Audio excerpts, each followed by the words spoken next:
Selamat datang. Di sini kita akan membahas pinjaman BRI untuk modal usaha ya. Jadi kita akan pinjam uang di Brimo yang cairnya mungkin sesuai dengan kebutuhan teman-teman ya, bisa 10 juta, 20 juta dan seterusnya. Jadi di sini tuh prosesnya online, kita langsung lewat aplikasi Brimonya.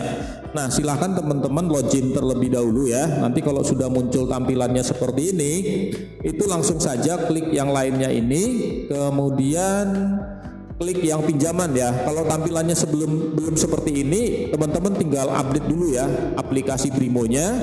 Nah, nanti tinggal klik yang ini, pinjaman. Oke. Jadi untuk teman-teman yang baru pertama kali pinjam dan di sini untuk modal usaha, itu langsung saja klik ajukan. Maka di sini nanti ada 3 pilihan ya teman-teman. Yang pertama kredit investasi, kredit modal kerja, sama kredit konsumtif. Nah, buat yang teman-teman butuh modal usaha itu ke sini ya. Tapi kalau hanya kebutuhan hidup sehari-hari konsumtif itu bisa klik yang ini. Oke, kita mau ke yang modal kerja atau modal usaha. Nah, ini dia. Jadi di sini kredit modal kerja yaitu fasilitas kredit untuk membiayai operasional usaha termasuk kebutuhan untuk pengadaan bahan baku, proses produksi, piutang dan persediaan. Nah, jadi di sini teman-teman bisa tahu ya apa saja sih syaratnya kalau mau pinjam. Nah, mana tahu kan tidak memenuhi syarat. Jadi kita harus baca dulu sebelum kita ajukan kredit sekarang ya, biar nggak sia-sia. Nah, ini dia persyaratannya ya. Apa saja persyaratannya? Kita klik. Yang pertama pastinya punya rekening BRI ya. Yang kedua punya usaha produktif. Nah, yang ketiga menyiapkan data pribadi seperti KTP untuk pengajuan perorangan dan NPWP atau SIUP atau TDP itu untuk badan usaha ya, yang mungkin teman-teman punya CV atau mungkin PT dan sejenisnya lah ya. Oke.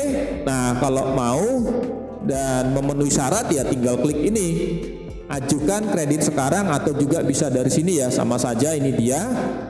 Nah, di sini nanti ada 5 tahapan yang harus teman-teman isi ya. Ini 1 dari 5, ada 5 tahapan. Ini semua berkaitan dengan biodatamu ya, dari pekerjaan, penghasilan, terus usahamu sudah menghasilkan berapa lama, tempat tinggal, status menikah atau tidak dan sejenisnya lah, seperti itu ya. Kalau yang sudah biasa pinjam di bank udah paham lah ya apa saja yang harus diisi sebelum mengajukan pinjaman. Nah, ini misalnya modal kerja berapa, nggak usah banyak-banyak lah, misalnya kita contohkan 12 juta gitu ya. Oke. Nah, ini dia. Kemudian tenornya berapa ya, dibuatlah maksimal ya. Maksimalnya 3 tahun ya teman-teman, atau mungkin 1 tahun.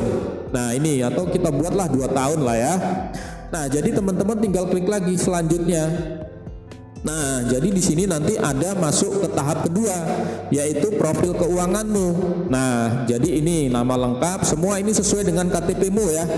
Tempat tinggal, alamat, kode pos, kecamatan, pendidikan, jumlah tanggungan, status pernikahan, lalu di sini alamat tempat usaha atau kantor, kemudian bidang usahanya apa, nanti tinggal diisi. Lama usahanya berapa tahun, ini pastikan juga diisi ya. Jadi semua kolom-kolom yang ada di sini pastikan diisi, tidak ada yang kosong sama sekali. Oke? Begitu juga Bank BRI yang terdekat denganmu itu di mana. Oke, misal kamu tinggal di kecamatan ya, cari Bank BRI yang ada di kecamatanmu ya. Kemudian setelah ini kamu isi semua, ya udah nanti tinggal klik selanjutnya. Maka nanti masuk ke tahapan 3. Tahapan 3 ini nanti kolom yang berhubungan dengan ini ya, usahamu gitu loh. Jadi usahamu ini sudah menghasilkan berapa selama ini gitu ya. Oke, nanti selanjutnya tinggal diklik selanjutnya sampai 5 tahapan ini selesai ya.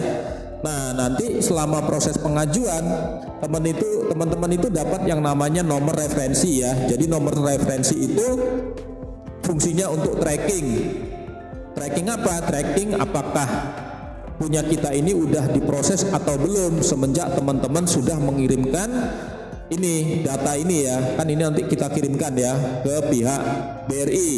Oke, nah nanti teman-teman dapat tuh namanya nomor referensi ya. Jadi nanti nomor referensi itu teman-teman bisa ceknya di sini. Nah, ini di kolom yang kosong ini ya.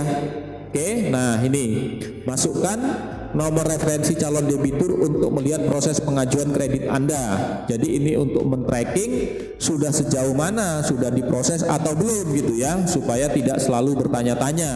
Jadi nanti tinggal masukkan, klik cari, maka teman-teman sudah tahu prosesnya sampai di mana. Oke, gitu ya. Jadi tinggal teman-teman isi semua, sudah dapat nomor referensinya, ya sudah tinggal menunggu apakah nanti di ACC atau tidak, ya nanti bisa kita cek di sini atau tunggu emailnya. Oke, gitu ya teman-teman caranya. Selamat mencoba, terima kasih.